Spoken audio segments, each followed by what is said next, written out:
Mnamo tarehe 18 Novemba 2025, mkuu wa mkoa wa Mwanza Saidi Mtanda alipokuwa akisikiliza kero za wananchi ofisini kwake, iliibuka sintofahamu mara baada ya kupokea ujumbe kupitia simu yake ya mkononi unaodai kuwa mkurugenzi wa kampuni ya Yuhoma Education, Yusuf Yahaya, aliyekuwa mratibu wa kuandaa vijana kwenda kufanya kazi Dubai. Na mahojiano yalikuwa hivi baina ya mkuu wa mkoa wa Mwanza na mkurugenzi wa kampuni hiyo. Huyu bwana na kampuni yake imekuja Mwanza kuwarekruti vijana 400 wapelekwe Dubai. Sio kama mnanielewa vizuri. Tena nitajie mwenyewe, mnawaambia kwamba ili afanikiwe kuingia kwenye hiyo system gharama yake ni shilingi ngapi?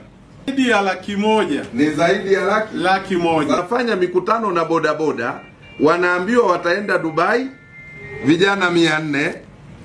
Umeripoti kwenye serikali hapa Mwanza katika wilaya yoyote, ofisi ya mkuu wa wilaya ambayo ndio mwenyekiti wa kamati ya usalama ya wilaya? Ukweli ni kwamba hawajui, si ndio? Kampuni yako nimeifanyia utafiti, hata leseni yenu ime-expire. Uongo kweli? Imekufa tarehe 13 mwezi wa 10 mwaka huu. Aha, sasa kwa nini usihuishe leseni ili ufanye kazi kihalali? Unaanza kutengeneza mazingira ya kurekruti vijana wa Mwanza wakati unajua leseni yako imekufa, alafu hawa wanatengeneza hayo mambo, halafu wanapeana message. Oya, nimepewa taarifa hapa Mwanza wameandaliwa bodaboda, watatoka kuongea na vyombo vya habari kwamba hawataandamana Disemba 9. Wameahidiwa vijana 150 watapelekwa Dubai kufanya kazi, na tayari wamehimizwa kuandaa pasipoti. Anayeratibu jambo hilo mkoa, vijana wameandaliwa hide my ID. Si mnajua ukisema hide my ID unajua ni kitu gani? Na mnajua wanapelekeana wapi? Na kuuliza anayeratibu hayo ni wewe, ni mimi? Jamani jibu. Sio wewe. Sio mimi, ni nani? Sasa mbona mnasambaziana message kwamba mimi ndo naandao vijana? Labda mimi niombe lazima tu. Kwa hiyo nilitaka umma ujue kwamba hakuna mkuu wa mkoa anayeandaa vijana kuwapeleka Dubai. Yule bwana mwenyewe, na yeye bwana, kwa mujibu wa sheria, kampuni yako hata kama imesajiliwa, lakini nimeifuatilia leseni yake imefanya nini? Ime-expire. Huisha kwanza hiyo leseni yako, fuata utaratibu.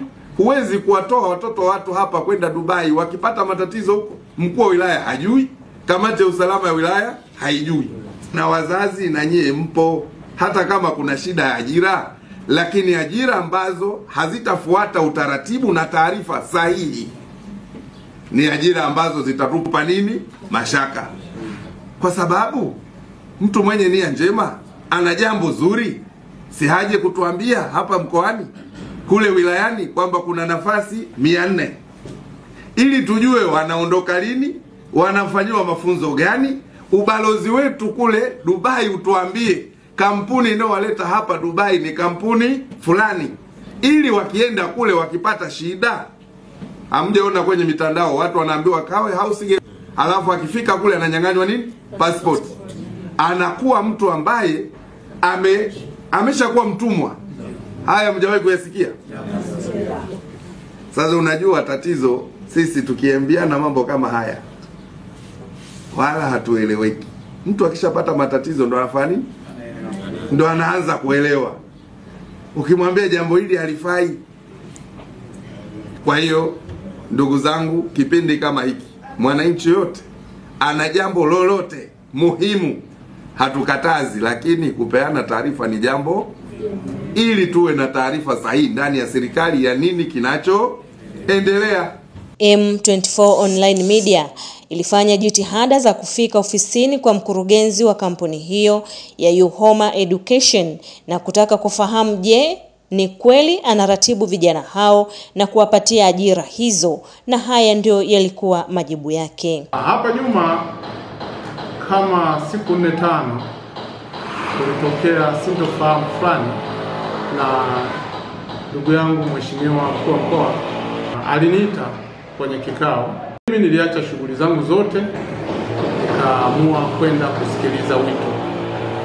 Nilipoenda kusikiliza wito, kilichotokea inaonekana kana kwamba kuna tayari walikuwa wameshaandaa mazingira na kulikuwa kuna changamoto fulani ambao walikuwa wanajadili kuhusiana na mambo ya mkoa na wananchi.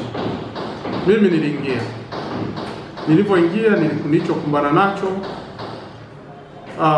nilisikia swali la kwanza mkuu wa mkoa aliniambia. Swali la kwanza ni kwamba bana, kuna ishu moja inayohusiana na swala la kuwapeleka vijana 200 Dubai, ambao hawa ni maafisa usafirishaji bodaboda. Swali la kwanza, unalijua hiyo issue? Unaijua? Nikasema kweli naijua. Swali la pili akaniuliza, anayeorganize hii safari ya hao vijana 400 kwenda Dubai ni nani?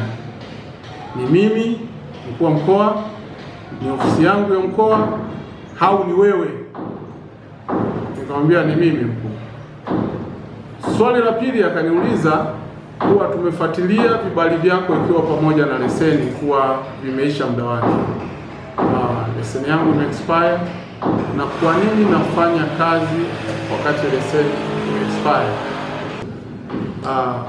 Sikupewa nafasi ya kuelezea hayo, lakini kilichofuata hapo baadaye nilipogundua kumbe niko na tuhuma na nikosa kwa mujibu wa sheria kuwa leseni imeisha na mimi inaonekana ninaendelea, nikahisi hapa sasa inawezekana nitawekwa chini ya ulinzi na taarifa zingine na vyombo vingine viendelee.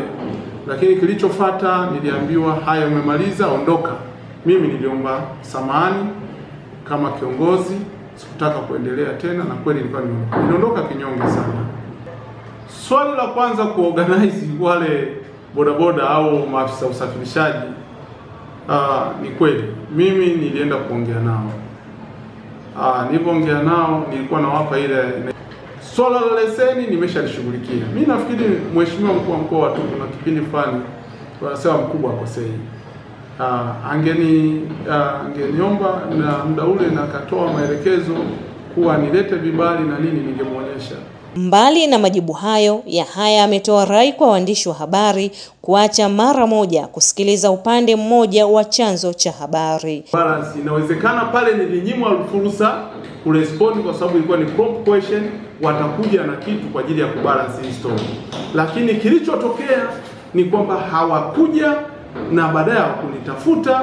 Waliokuwa wananitafuta walikuwa ni watu wengine tofauti na vyombo vya habari walivyorusha hizo habari.